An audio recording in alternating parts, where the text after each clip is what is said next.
মন পেতে মরিয়া মহারাষ্ট্রের এনডিএ সরকারের নতুন প্রকল্প লাডলা ভাই যুবকদের জন্য প্রতি মাসে ভাতা।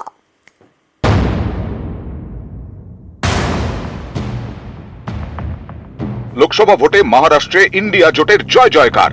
নভেম্বরে বিধানসভা ভোট, তার আগে যুবকদের মন পেতে নতুন প্রকল্পের ঘোষণা করল এনডিএ সরকার। প্রকল্পের নাম লাডলা ভাই। যুবকদের কর্মসংস্থানের জন্য ইন্টার্নশিপ প্রকল্প। লাডলা ভাই যোজনাতে যুবকরা কোন সংস্থায় 1 বছরের জন্য ইন্টার্ন হিসেবে কাজ করার সুযোগ পাবেন। ইন্টার্নশিপের টাকা দেবে মহারাষ্ট্রের এনডিএ সরকার। ক্লাস 12 পাস যুবকরা পাবেন প্রতি মাসে 6,000 টাকা। যারা ক্লাস 12 এর পরে ডিপ্লোমা করেছেন তারা ইন্টার্ন হিসেবে করলে প্রতি মাসে পাবেন 8,000 টাকা।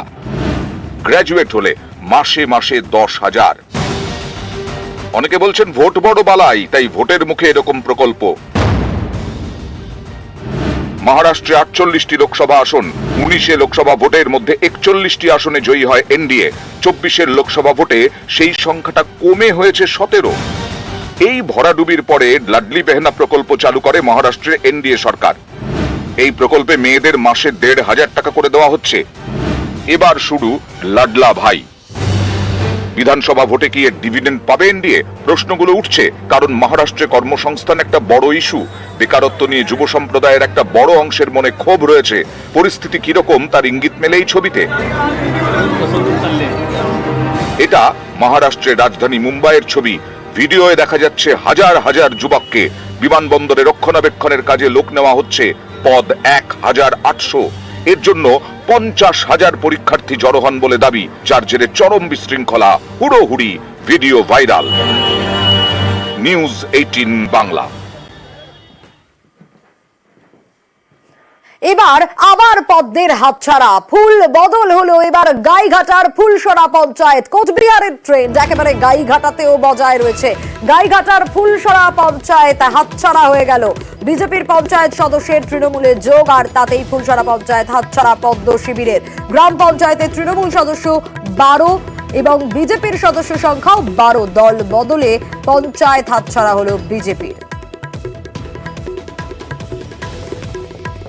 জনগণ ভোট দিয়ে জিতিয়েছে গ্রামের উন্নয়ন করার জন্য, যেটা আমি করতে পারছিলাম না। গ্রামের একটা পচাল রাস্তা করার জন্য সেই মুখ্যমন্ত্রীকে ফোন করতে হয়, তার হাত ধরাই উচিত গ্রামের উন্নয়নের স্বার্থে। তাই আমি বিজেপি ছেড়ে তৃণমূলে যোগদান। পঞ্চায়েত অনাস্থা করলে টিএমসি দখলে আসবে। পরিকর্মে খাওয়া কিছু টিএমসির ব্যক্তিরা ঘরে বসে গেছিল, যারা একদম পরিকর্মে খাতে পাচ্ছিল না, তাদের সংসার চলছিল, তারাই সমস্তভাবে এইটা সাপোর্ট করে ওনাকে কিছু অর্থ বিনিময়ে ওনাকে কিনে নেয়। হয়তো সঞ্চালন কমিটিটা ওরা ভেঙে দিতে পারে। এই সঞ্চালন কমিটিটা ভেঙে দিলে কাজে অসুবিধা হবে, সাধারণ মানুষ এতে পরিষেবা পাবে না, এইটাই হতে পারে। আর এবার দেখাবো বেআইনি নির্মাণের প্রতিবাদ করায় মারধরের ঘটনা। চিতপুরে প্রমোটারের দাদাগিরি অভিযোগ উঠে আসছে প্রমোটারের বিরুদ্ধে। চিতপুরে প্রমোটারের দাদাগিরি, কারণ বেআইনি নির্মাণের প্রতিবাদ করেছিলেন দম্পতি, আর তার জন্যই দম্পতিকে মারধরের অভিযোগ। অভিযুক্ত উত্তম হালদার প্রয়াত তৃণমূল কাউন্সিলরের ভাই। পাইকপাড়ার 22 নম্বর সিমলাইপাড়া লেনের ঘটনা। জমি সংক্রান্ত বিবাদ, আর তাতেই মারধর দম্পতিকে। ঘটনার পর থেকে হদিশ নেই অভিযুক্তের। মারধর করার কারণ তো অনেক আগে থেকেই কিছু সমস্যা চলছিলই আমার সাথে প্রমোটিং নিয়ে। যেহেতু আমার কেস টেস চলছিল, আমাকে থ্রেডনিংও দিত, তুমি টার্গেট হয়ে গেছো বা তোমার ফ্যামিলি আছে, আমরা তোমাকে দেখে নেবো, এরকম থ্রেডনিংও দিত।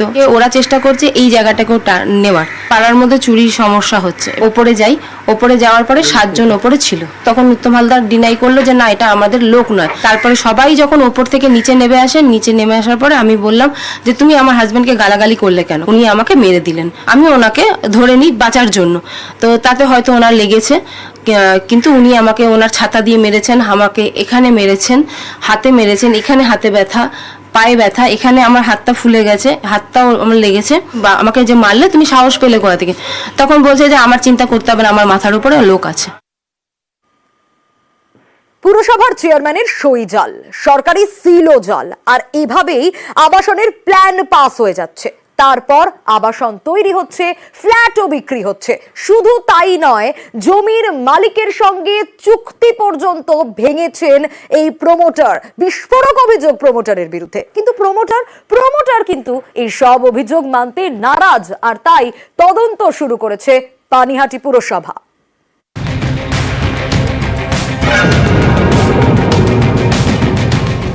উত্তর 24 পরগনার পানিহাটি পুরসভা, এখানে জাল প্ল্যানে আবাসন তৈরির চাঞ্চল্যকর অভিযোগের আঙুল প্রমোটারের দিকে।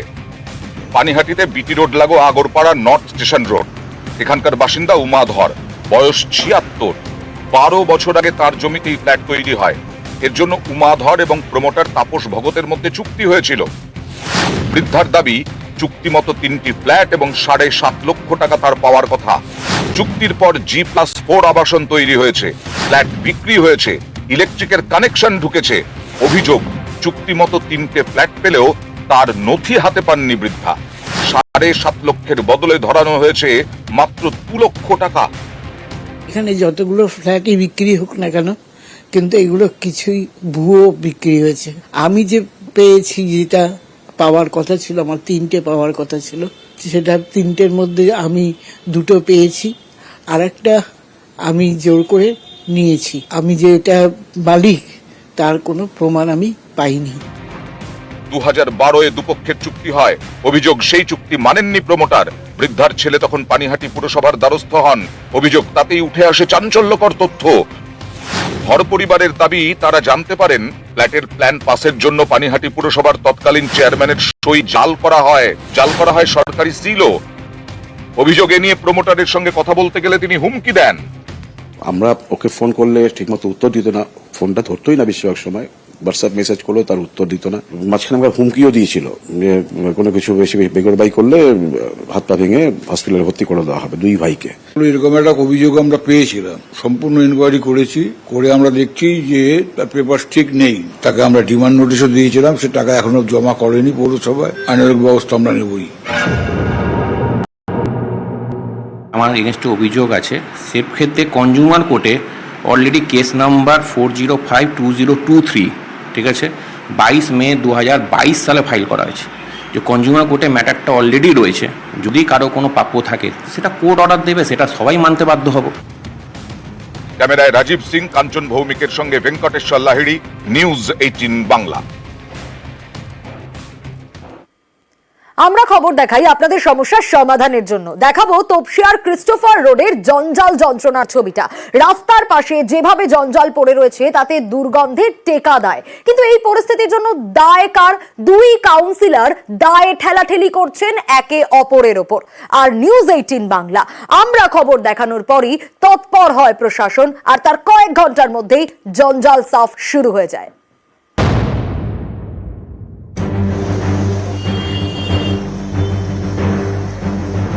কলকাতা পুরসভার 59 নম্বর ওয়ার্ড, গোবরার কাছে ক্রিস্টোফার রোড। এই রাস্তাতেই আবর্জনা স্তূপ। এমন দুর্গন্ধ যে নাকে রুমাল চেপে যাতায়াত করতে হয়।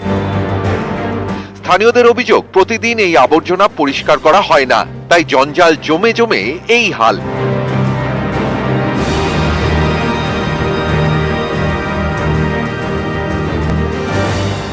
একদিন ধরে এখানে ময়লা ফেলে, প্রবলেমটা নিয়ে আমরা সবাই ভুগছি। এখানে বিল্ডিং এ লোকরা ফেলছে, আদা লোকরা এখানে এসে ময়লা ফেলছে। ইভেন আমিও কিন্তু মাঝে মাঝে এখানে এসে কিন্তু ময়লা কিন্তু ফেলি। আমার এখানে সামনে দোকান আছে, জায়গা তো না। এমন অবস্থা, লোক এখানে যাতায়াতও করতে পারে না। এখানে একটা গাড়ি আসে 2-3 দিন ছাড়া, তখন আসে আর নিয়ে যায়। এইখানকার না, অন্য জায়গার নোংরাও পুরো এখানে পড়ছে, এমনি হচ্ছে। কি করব, ফেলবো কোথায়? এত জায়গা নেই।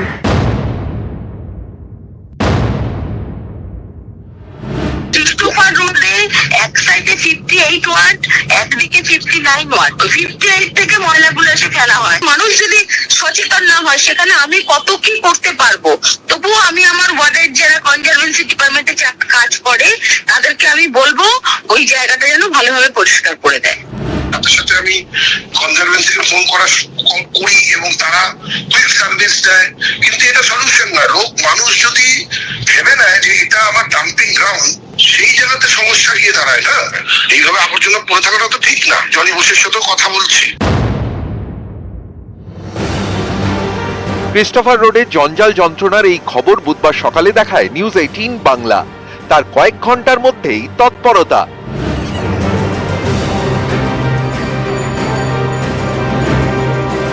রাস্তায় নামানো হয় আর্থ মুভার, সরানো হয় জঞ্জাল।